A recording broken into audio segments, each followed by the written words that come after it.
ಬೇಡವಾ? ಅವ್ರು ಬಿಟ್ಟೋದ್ ಪ್ರಾಪರ್ಟಿಗೆ ಮಾತ್ರ ನಾ ಗಲಾಟೆ. ಇದೇ ಮೂರ್ತಿ ರಾವ್ ಒಂದ್ 20 ಲಕ್ಷ ಸಾಲ ಮಾಡ್ಬಿಟ್ಟಿದ್ರು ಅಂತ ಇಟ್ಕೊಳ್ಳಿ, ಯಾವ ಹೆಣ್ಮಕ್ಳು ಮುಂದೆ ಬಂದು ತೀರ್ಸಿದಿರಿ ಹೇಳಿ? ಹೇಳಿ ಇವ್ರೆ, ಗಂಡ್ಮಕ್ಳು ತೀರ್ಸ್ಬೇಕು ಅವ್ರು ಅಂತ ಹೇಳ್ತಾರೆ. ಯಾರು ತೀರ್ಸಿದಿರಿ ಹೇಳಿ? ಅದೇ ಅಕ್ಕನ ಮಗಳ ತಂಗಿ ಮಗಳು ಇವ್ರದ್ದು ಮದ್ವೆ ಆಯ್ತು ಅಂತಂದ್ರೆ, ಅಕ್ಕ ಅಥವಾ ತಂಗಿ ಮದ್ವೆ ಆಯ್ತು ಅಂದ್ರೆ, ಆ ಗಂಡುಡ್ಗ ಆದವನು ಪಂಚೆ ಮೇಲಕ್ಕೆ ಕೊಟ್ಕೊಂಡು ಊರೆಲ್ಲ ಓಡಾಡಿ ಬಡಿಸೋದ್ರಿಂದ ಹಿಡಿದು ಎಂಜಲ್ ಲೋಟ ತೆಗೆಯೋದ್ರಿಂದ ಎಲ್ಲ ಮಾಡಿರ್ತಾರೆ. ಹೆಣ್ಮಕ್ಳು ಏನ್ ಮಾಡಿದ್ದಾರೆ? ಗಂಡ್ಮಕ್ಳು ಮದ್ವೆನಲ್ಲಿ ಚೆನ್ನಾಗಿ ಮೇಕಪ್ ಮಾಡ್ಕೊಂಡು ರೇಷ್ಮೆ ಸೀರೆ ಉಟ್ಕೊಂಡು ಇಲ್ಲಿಂದ ಅಲ್ಲಿಗೆ ಟಪ್ಪು ಅಂತ ಓಡಾಡ್ಕೊಂಡು ನಿಂತು ಬಿಟ್ಟಿರ್ತಾರೆ.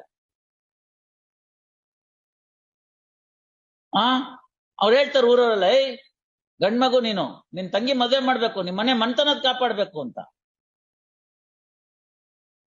ಆ ಸಿಸ್ಟಮ್ನ, ಆ ಸೊಸೈಟಿನ ಬರೇ ಒಂದ್ ಸೆಕ್ಷನ್ 6 ಹಾಳು ಮಾಡ್ಬಿಡ್ತು.